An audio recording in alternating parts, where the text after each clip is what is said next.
안녕하세요, 여러분. 살아 올라가느냐 못 살아 올라가느냐. 삼성 라이온즈는 이번 시즌 김영웅, 기시빌 이란 뛰어난 젊은 대형 내야수를 발견했다. 1년 앞서 자리 잡은 이재현, 기시빌도 꾸준히 발전 중이다. 이들은 삼성의 6에서 7년 장래를 책임질 게 분명하다. 경험을 쌓아 더욱 강해질 날만 기다린다. 하지만 이들만이 유망주가 아니다. 박진만 감독은 내야에서 중견수로 전환한 꼬마 거인 김지찬, 기13에 주목한다. 김지찬은 올해 107경기에서 타율 0.3183홈런 27타점 72득점 30도루 OPS 0.790으로 맹활약 중이다. 선두타자와 중견수로 안정적 활약을 보여준다. 수비명인 출신 박진만 감독은 우선 김지찬의 중견수 수비가 초반 대비 훨씬 안정됐다고 평했다. 9일 광주 기아 타이거즈전 전 내야서 외야로 가면 타고 날아올 때 함께 쫓아간다. 경험 쌓이면 미리 출발에 준비한다. 시즌 초엔 같이 따라갔다. 급히 잡는 일 많았다. 지금은 경험 좀 쌓여 미리가 잡는다. 원래 주력 좋아서 그렇다. 많이 나아졌다고 했다. 첫 정규 타석 3할 타율에 도전 중이다. 방망이 위치가 가슴에서 어깨로 올라가며 타격이 좋아졌단 게 박진만 감독 설명이다. 그는 서 있을 때 준비 자세에서 방망이가 좀 올라갔다. 타격 코치와 상의했는지 개인적으로 바꿨는지 모르겠는데 올스타전 후 변화가 느껴진다고 했다. 보통 타점까지 빨리 가려 방망이 높이를 낮추는 시도를 많이 한다. 하지만 이게 꼭 좋은 점만 있진 않다. 변화구에 쉽게 속고 팔로우스로가 무너질 수 있다는 지적도 있다. 김지찬은 자신에게 맞는 높이를 찾아냈다. 박진만 감독은 부리는 김지찬이 살아 올라가느냐 못 살아 올라가느냐에 따라 득점력이 달라진다. 출루할 때와 못할 때 득점력 차이가 크다. 출루율이 높아졌다. 지찬이가 살아나면 중심 타선에서 구자욱, 강민호, 김영웅이 해결해준다고 했다. 선두타자지만 더 창의적인 플레이를 요구한다. 박진만 감독은 더 큰 역할을 주문한다. 무사 1루면 2루 도루하라 한다. 무사 1루서 번트 되면 1사 2루지만 무사 2루서 번트 되면 1사 3루다. 득점력 차이가 크다. 김지찬에게 늘 적극적으로 움직이라 한다. 과감하길 바란다고 했다. 실제 김지찬은 9일 경기서 7대6으로 앞선 8회 초 선두타자로 나와 좌전 안타 친 뒤 구자욱의 우전 안타에 3루까지 갔다. 1사1, 3루서 구자욱과 더블 스틸로 득점했다. 김원곤이 희생번트 실패했지만 삼성은 원하던 1점을 김지찬의 발로 만들어냈다. 삼성에 서서히 암흑기가 걷히고 새 시대가 열리려는 조짐이다. 이유 없는 변화는 없다. 삼성은 올해 2위 싸움에 목숨을 걸었다. 김지찬의 성장도 중요한 원동력이 된다.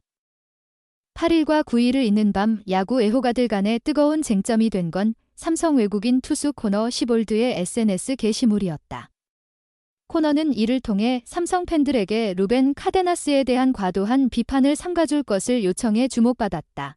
코너는 라이온즈 팬 여러분으로 시작하는 그래서 여러분은 루벤의 상황을 다 알진 못한다. 불편하고 낙담케 하는 DM과 댓글들을 봤다. 그는 날마다 열심히 노력하는 선수며 그 과정에서 훌륭한 동료이기도 하다며 최근까지 그를 지지했던 바로 그이들에게서 그가 그토록 형편없는 취급을 받는 걸 보니 실망스럽다. 루벤은 훌륭한 사람이고 그에 걸맞은 대우를 받아 마땅하다. 배려심 깊고 이해하는 모습 보여주길 바란다. 누구도 이런 대우를 받아선 안 된다고 썼다. 공손히 표현하려 애쓴 흔적이 뚜렷하나 감정을 온전히 감출 순 없었다. 기본적으로 어휘 선택이 강했다. 싱링이란 단어는 거칠게 해석하면 메스껍다로도 볼 수 있다. 보는 이에 따라 코너가 분노를 억누르고 있다는 인상을 받을 만했다.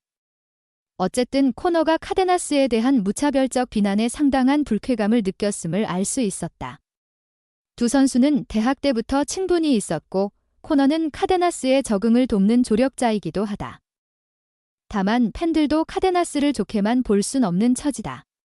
카데나스는 정규리그 막판 순위 경쟁, 나아가 포스트 시즌을 겨냥한 삼성의 도박이었다.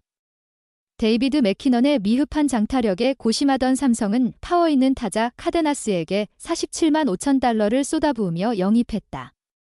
팀 타선의 장타력을 더 강화하려는 조치였다. 실제 카데나스는 트리플레이에서 무시 못할 장타력을 보이며 기대를 모았다. 출발은 인상적이었다. 입단 후 두 번째 경기인 7월 20일 롯데전에서 모두를 놀라게 한 시원한 홈런으로 삼성 팬들에게 짜릿한 쾌감을 줬다. 21일 롯데전엔 이틀 연속 홈런을 터뜨리기도 했다. 카데나스가 삼성 타선을 이끌 유망주로 떠오른 순간이었다. 그러나 이후 허리 상태가 좋지 않아 제대로 출전치 못하면서 심지어 태업 의혹까지 제기됐다. 의료진은 큰 문제 없다 하나 어릴 적부터 허리에 통증이 있던 카데나스는 불안감을 떨치지 못한다. 물론 의료진이 보는 허리와 카데나스가 느끼는 허리 상태는 다를 수 있다. 그래서 양측 모두 갑갑하다. 코칭진은 큰 이상 없어 보이는데 출전을 꺼리는 카데나스가 답답할 수 있다.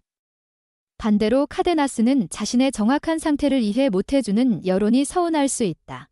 결장이 계속된 중 8월 6일 대구 한화전에서 경기 준비를 하고 중반에 나와 한 타석을 치렀다. 그러나 이 타석에서 삼진을 당했다. 더 큰 논란은 이후 수비에서 발생했다. 중전 안타를 느긋하게 처리해 한 베이스를 더 허용했다. 삼성 벤치는 즉시 카데나스를 교체했다. 징계성 교체였다. 그리고 7일 1군 명단에서 제외됐다. 삼성 구단은 카데나스의 태업 의혹에 선을 그었다. 그럴 상황이 아니라는 입장이다. 하지만 팬들의 불만은 온라인으로 퍼졌다.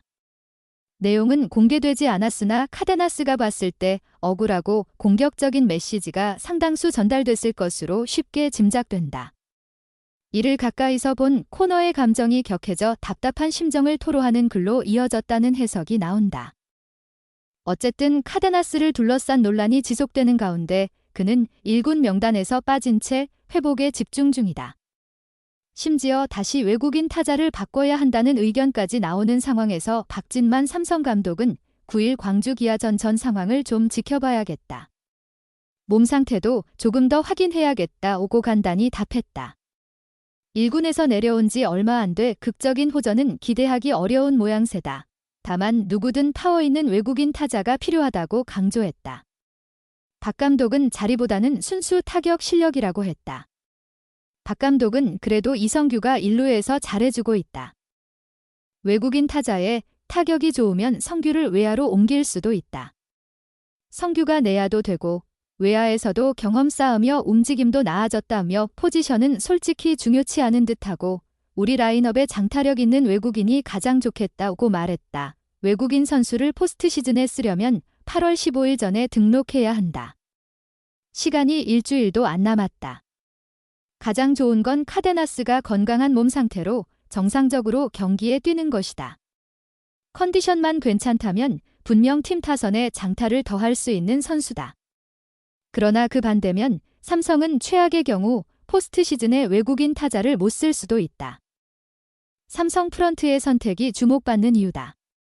움직이려면 서둘러야 한다. 시간이 얼마 없다.